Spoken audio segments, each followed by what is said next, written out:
Hello everybody, and welcome to my talk on CVE 2020 LEET 9. Just to give you a little bit of a roadmap of where we're going with this talk, we've got a short introduction to who I am and what the CVE is about, the discovery, exploitation, and then bug bounty interactions regarding this specific vulnerability. So let's get started. My name is Justin Gardner, also known as Rhino Raider. I'm a full-time bug bounty hunter on HackerOne and BugCrowd mostly. I was previously a penetration tester for Centercom, and my focus within security is on web apps, automated recon, and zero-day hunting. I'm currently living in Yokohama, Japan, with my wife, Mariah. About the vuln, CVE 2020 LEET 9, as I like to call it. This is a fully unauthed Grafana full-read SSRF, affecting Grafana versions 3.0.1 to 7. And it occurred because of some URL parameter smuggling and an open redirect chain. So let's get started into the discovery.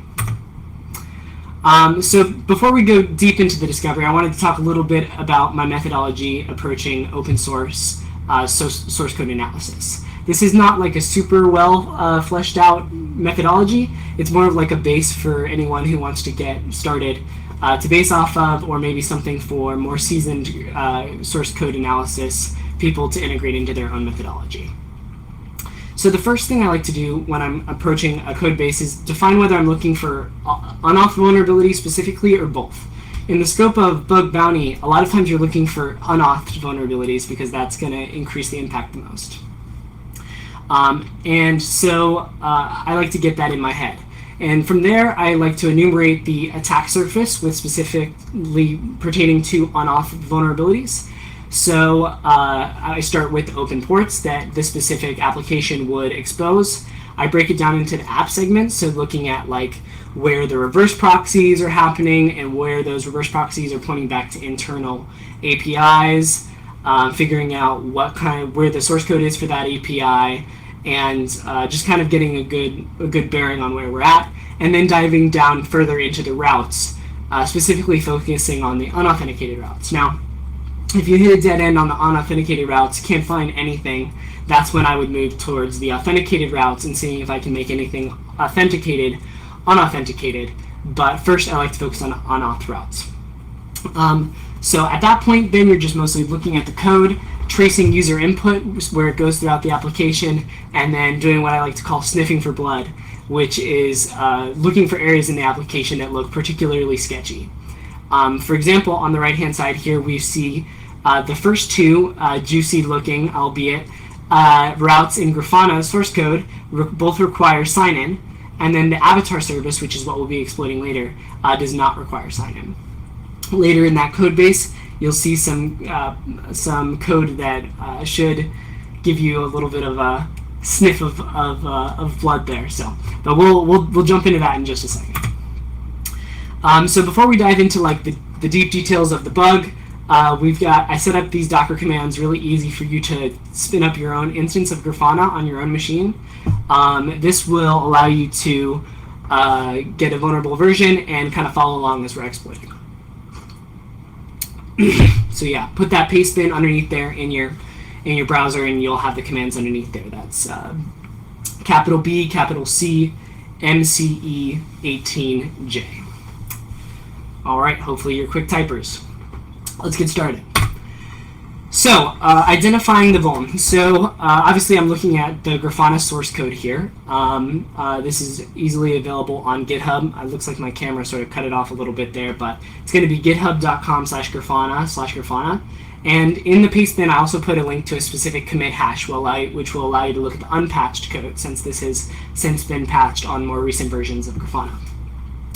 So looking at the API, I was going through all of these different individual routes. And one of the things that caught my eye is /avatar/hash. This caught my eye specifically because it has cache server in it, and there's a lot of funky stuff that happens with caching. So I figured I'd take a look at this. So I started looking for where avatar cache server .handler was in the code. So we're sniffing around trying to find anything that looks sketchy. Looking at the handler function, we can see that it takes the hash from the user path. So it extracts that out of the path, checks to see if that is in the hash or in the cache on line 81, and then if it isn't in the cache, it go ahead and fetches it on line 90 with the avatar.update function. So let's go look at the avatar.update function. Avatar.update then takes that hash that we passed in via the URL, concatenates it with a constant Gravatar source, which is secure.gravatar.com/avatar, and then passes it to a function called goFetch. So now your hacker bells should be going off in your head saying, unauthenticated, taking user input, concatenating it with a server-side HTTP request. This has got everything we would need for a really awesome unauthenticated SSRF. So at this point, I'm pretty excited. I'm buckling my seatbelt. I'm getting ready to do some deep diving into this code. So just the fetch function, goFetch ends up calling fetch, and then here's where it ends up, where it uses Go's HTTP library to make a request to the Gravatar source. Great.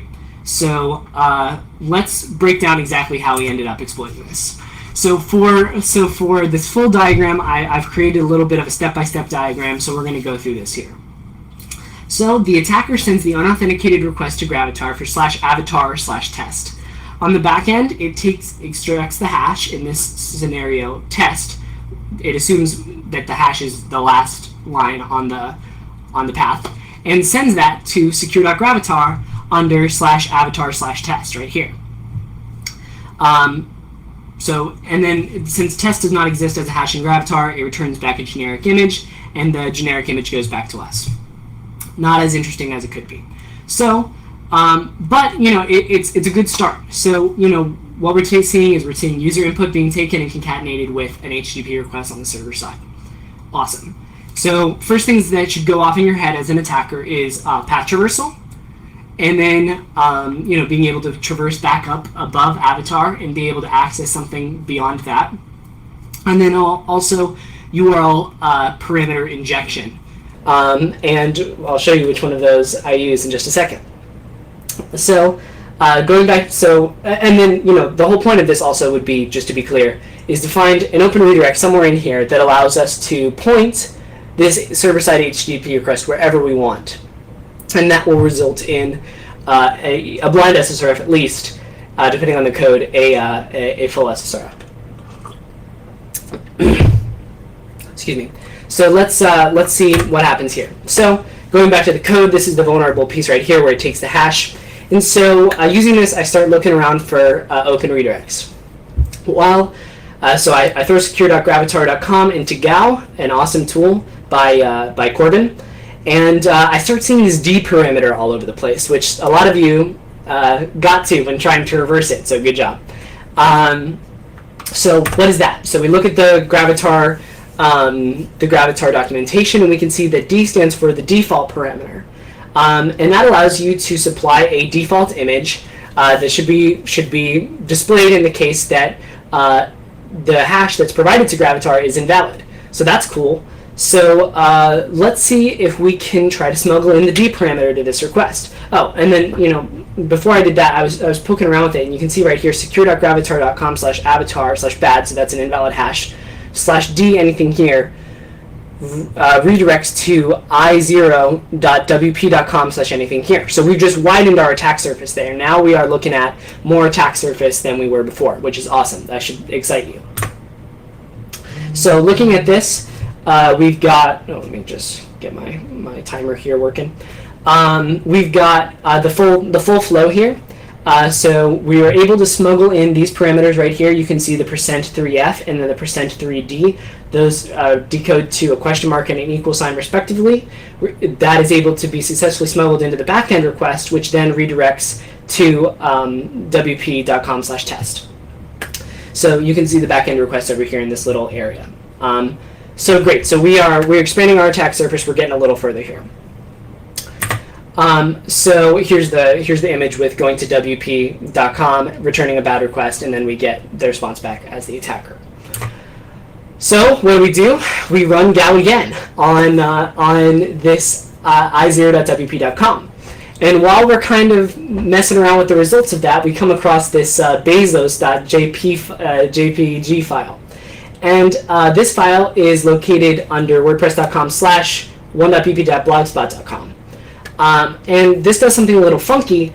It seems like WordPress wanted to offload the load of any images coming from Blogspot to Blogspot itself. So what it does is it just issues a redirect to Blogspot under that specific path, and we get this lovely picture of a laughing Bezos, but we get an extended attack surface. So I don't think I put it in a slide anywhere, but you can delete anything after .com, and it will still redirect to one.bp.blogspot.com. So now we've expanded our attack surface to one.bp.blogspot.com. So what do we do then? Well, we go and look for an open redirect on one.bp.blogspot.com, but we don't find anything. So that kind of sucks. So I'm kind of sitting back. I'm thinking, what should I do right now? I can only get to bp.blogspot.com, and that doesn't really help us a lot. So then I go back and I start looking at the i.0.wp.com again, and looking at this 1.bp.blogspot.com, and this is the part that tricked up a lot of you guys. So get ready for it. It's coming. And trying to fiddle around with it a little bit. We can do any subdomain under bp.blogspot.com, so I was playing around with that a little bit.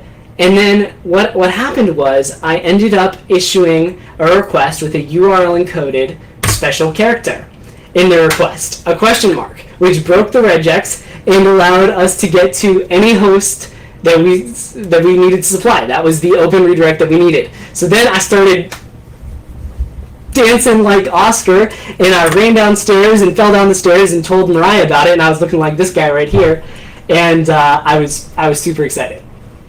So after the excitement, I still got it in my chest. After the excitement of that wore off, I was able to go back and look at the original full chain and put everything together to craft the full response SSRF, which was lit.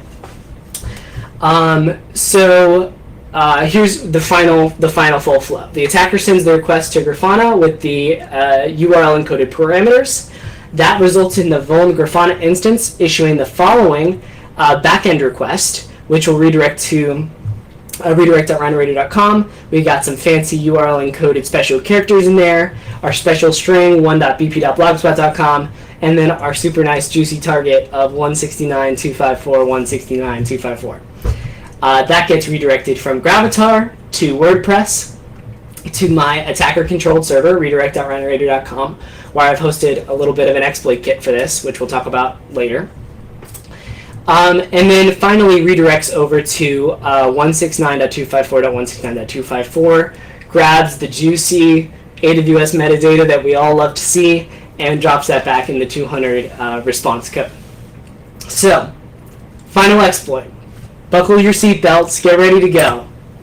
Boom, there it is. We've got a lot of URL encoded junk in there. We got triple URL encoding. We got double URL encoding. We got normal URL encoding. But yeah, get your screenshots ready, guys, because that's the final payload. Take it, spray it across every program. Let me know if you find anything, because I thought we cleaned it up pretty good, but I could be wrong about that. All right, so. Oh yes. So by the time this video airs, there will be a blog post up on my blog, rhineradio.github.io. If it is not up right now, which it should be, if my cron tabs work properly, then it will be up tomorrow. This is likely airing in the middle of the night for me in Japan. So if I wake up and the blog post isn't there, then I will release it as soon as I wake up. So yeah, definitely check that out. In that same blog post, I will be releasing a exploit kit for this specific vulnerability. In some versions of Grafana, it seems there are some bad characters that you've got to deal with, so I just coded up some little PHP code that allows us to exploit this properly. And excuse me, I'm trying to drink some water and it's making me burp.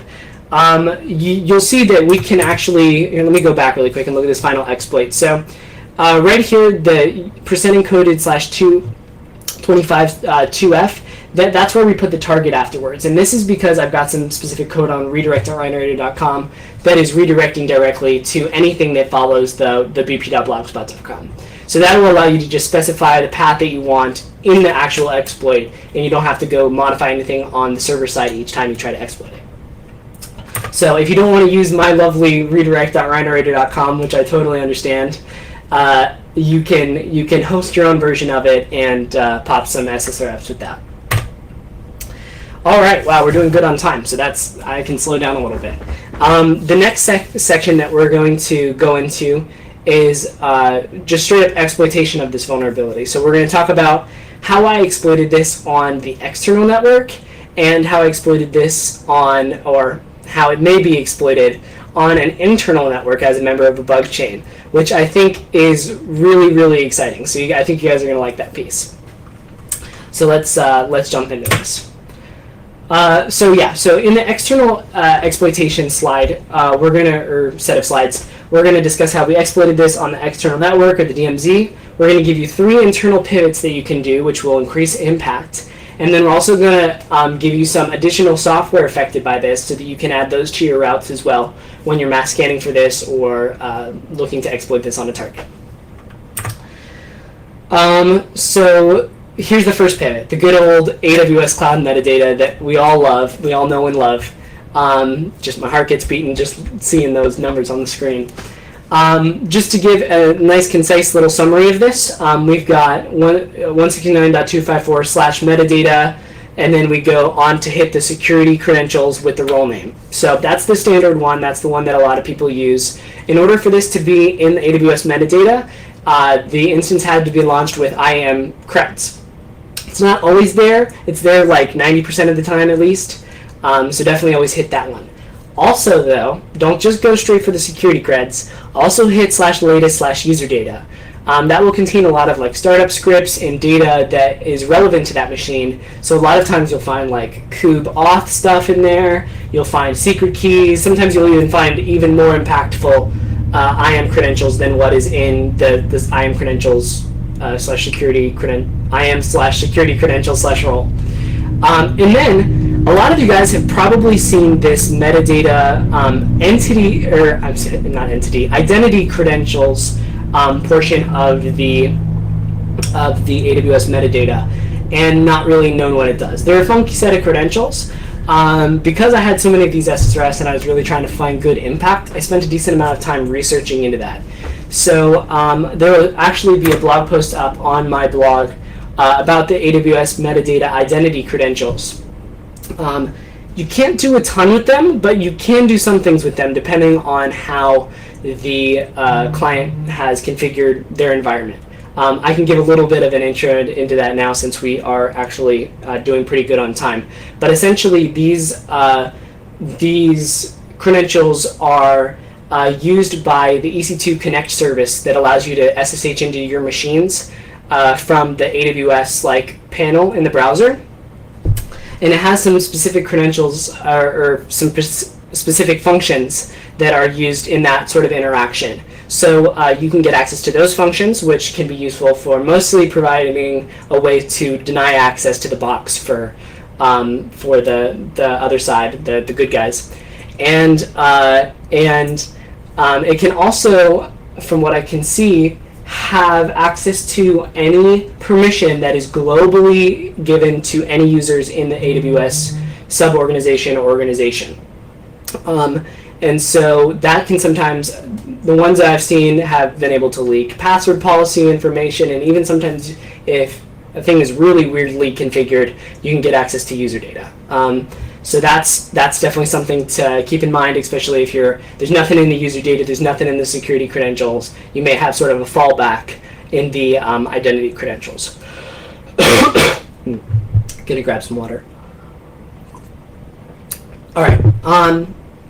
Oh yeah, and then here's a little screenshot beneath it as well that just kind of shows you how to use the keys that you pull from this, because I've heard that some people don't know how to do this. So you take the access key that you you generated from, or you got from the SSRF. You take the secret key and the session token that all got returned from the response to /security credentials or to EC2 instance security credentials, and you plug those into the AWS command line tool via environmental variables. And then you call the AWS STS getCallerIdentity function to confirm that you've been able to successfully log in with those credentials. So that just kind of gets you started, and then from there you can use the various AWS command line functions to enumerate your S3 buckets, your EC2 instances, anything else that could be of interest to you. Let's go ahead and move on to the next slide. So the next one is actually pretty cool. In a lot of Grafana instances, there's an internal image renderer running on the internal host. So what you can do on the internal NIC, I guess I should say, is what you can do is actually hit that internal service, and you can pass it a URL to your own domain, and it will open that URL up in a headless browser in the network. And if you all should know that is really bad from Nahum Sek's talk on PDF rendering injection goodness. So definitely go check out that talk if you haven't seen it already. Maybe some of you guys can throw it down in the comments as this video is airing. But yeah, so there's a lot of stuff you can do with this, specifically because this request, actually I don't have it in here, but it also allows you to specify a timeout parameter. So you can essentially just spawn like a JS shell inside of that headless Chrome instance, and then send a bunch of requests out, which would be super useful for spraying the internal network for one-shot RCEs. So definitely keep this in mind when you're pivoting. I think it's normally on port 3001, but it can be on all sorts of different ports. So do your port scans. If you run into this, awesome, hit /render, pass it in, some good stuff. I do have a little demo really quickly I can do for you here. So here we are. Essentially what I'm doing here is I'm just catting the function to show you what page I'm passing into the renderer for you to see. It's going to issue a post request. I'm starting up the Grafana image renderer in a Docker container, and then I'm going to start my netcat listener, and I'll go ahead and pass this HTML file to the render on the local host, and you'll see that I'll get a post request here in the response, which contains a JSON body. You can set arbitrary headers. You can use any HTTP verb if you use fetch no cores and stuff like that. It'll all be blind, but it'll be, like I said, it's really useful for spraying a bunch of stuff into the internal network. So that's a cool one. Let me go ahead and get back to my present. Definitely be on the lookout for that. And before we go into the third pivot, we've got to talk a little bit about other software affected. So just going to give a shout out right now to Nafi and to Rohan for contributing these. Apparently GitLab runs Grafana by default under //Grafana. So all GitLabs prior to X version are also vulnerable to this vulnerability. So add that path to your spray list. There's some really interesting stuff we can do with the pivots on GitLab. So we'll talk about that in just a second. And then also SourceGraph does the same thing. Unfortunately, SourceGraph has it authenticated, unlike GitLab. So if you ever find yourself inside of an organization's SourceGraph, then you've got an SSRF. But if you find yourself inside of an organization's SourceGraph, they might be in trouble anyway. Yeah, and if you guys know of any other software that we can use, great. I would love to add those to the blog post. All right, so speeding up a little bit again here. The next pivot is the GitLab Prometheus Redis exporter. A lot of times in GitLab, for monitoring purposes, they'll have these sort of exporters where you can see the contents of various different services. So there's a Postgres one, there's a Redis one, there's a bunch of other different ones. So I was playing around with this with Corbinek and TechnoGeek, and we found that if you hit, normally it runs on 91.21/scrape, and you pass in a target, you can actually specify a Redis instance. And what'll happen if you put check keys equals to star is it'll go out to that Redis instance, dump all of the keys, and then return that to you in the HTTP response. So you can do some really cool stuff with this if you know some internal Redises in their network, or even if GitLab is running a Redis that has something sensitive in it, you can hit that as well. I'd imagine this would work for a lot of the other exporters too. Like I mentioned, there's like a Postgres one and some other ones, so definitely check those out if you're ever in this situation. All right, so now internal exploitation. This is going to be awesome. So you can use CVE 2020 Elite 9 to escalate your other vulnerabilities. So one of the most common types. Oh, wait, hold on. I'll go through this first. So this SSRF has a unique feature, and that's its content type. So if we go back to the code, we can see that after the avatar update call, it does this really weird thing on line 104. It sets the content type of the response to image JPEG. So what you're actually doing here is you're getting real SSRF response back in the content type of image JPEG, which is great because one of the most common types of blind SSRFs out there is just an image-only SSRF. So if you've got an external image-only SSRF, you can take that, point it at the target's internal Grafana instance, exploit this vulnerability, have the internal Grafana instance hit your other internal target that you want, return the content type or return the content from that SSRF in the image JPEG type, and then have that returned back to your external image-only SSRF, and boom, you've got a full read internal SSRF. That's a huge escalation. So definitely be on the lookout for Grafana instances in your target's internal network, and if you can hit one, you might be getting your escalation to of a blind SSRF to a full read SSRF. All right, doing good on time. We're in the bug bounty section now. We're going to talk about some mass exploitation, what it looked like to exploit this vulnerability, and some collaboration. All right, boom. So there are the reports. There were 25 plus crits, 15 plus highs. A lot of them resolved, as you can see here. Mass exploitation. I show you this for the purpose of several things. Collaborate with your friends and have mass exploitation software that you can use to spray your 0 days, because it's awesome. I'm not going to give actual numbers out for how much I made off this vulnerability, but I'll give some relative numbers to encourage you to hunt for 0 days. The first one was that 67% or 68% of my 2019 earnings, that's equivalent to the earnings that I made from CVE 2020 Elite 9.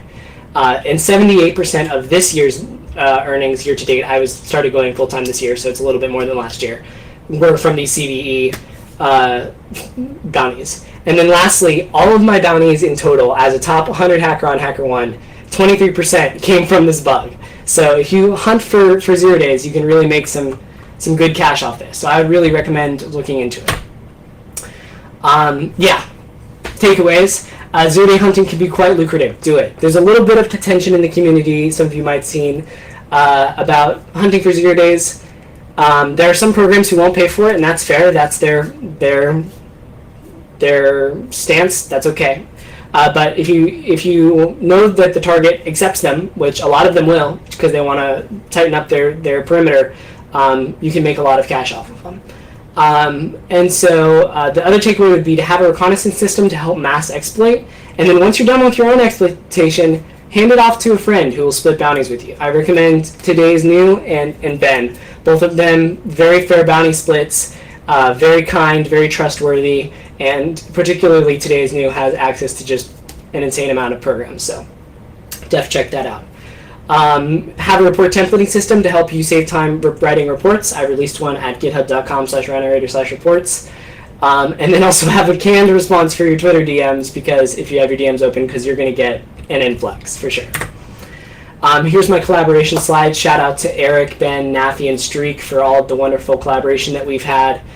Shout out to the CVE reversers. Good old Corbin was number one, who kept their mouth shut about the bug until this video dropped.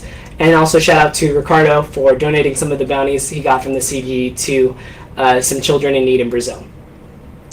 And that's the end of my presentation. So thank you all so much for watching. If you have any questions, you can reach out to me on Twitter under Rhinerator, or you can shoot me an email, which I've left in this final slide. Thanks.